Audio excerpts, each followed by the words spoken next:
रायगाव पंचायत समिती कृषी विभागाची मोठी कारवाई, बनावट बियाण्यांचे घबाड उघड।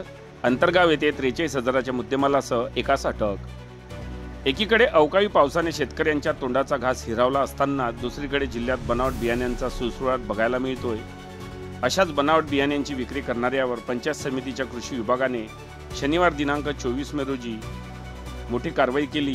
रायगाव तालुक्यातील अंतर्गाव येथे बनावट बीटी कपाशीच्या बियाण्यांची विक्री होत असल्याची गोपनीय माहिती पंचायत समिती कृषी विभागाच्या हाती लागली होती। या माहितीच्या आधारे त्यांनी सापळा रचत ही कारवाई केली। यात सुमारे 43,000 रुपयाचे बोगस बियाणे जप्त केले आहे। रायगाव तालुक्यातील अंतर्गाव येथे एक इसम शासन मान्यता नसलेल्या बोगस बियाण्यांची विक्री करत असल्याची गोपनीय माहिती पंचायत समितीच्या कृषी अधिकारी मनीषा पाटील यांना मिळाली। या गुप्त माहितीच्या आधारे त्यांनी अंतर्गाव येथे सापळा रचून या ठिकाणी कारवाईचा बडगा उगारला। यात 48 बोगस बियाण्यांचे पाकिट जप्त केले असून आरोपी विरुद्ध रायगाव पोलीस ठाण्यात गुन्हा दाखल करण्यात आला आहे। या प्रकरणी कैलास चंदनखेडे राहणार अंतर्गाव याला अटक केली आहे। तर जप्त करण्यात आलेल्या बोगस बियाण्यांच्या पाकिटावर लिहिलेल्या किमतीनुसार त्याची एकूण किंमत 43,248 रुपये इतकी आहे। हा सर्व मुद्देमाल पोलिसांनी जप्त केला असून रायगाव पोलीस सध्या पुढील कायदेशीर प्रक्रिया करत आहे।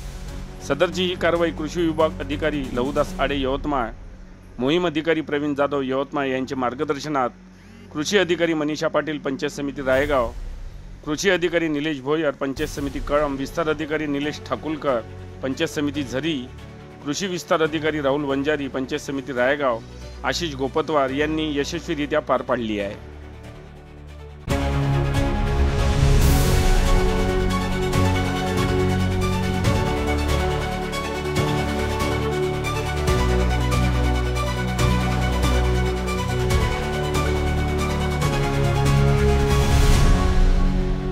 बातम्यांशी अपडेट राहण्याकरिता आजच आमच्या चॅनलला सबस्क्राइब करा आणि बेल आयकॉनवर क्लिक करा।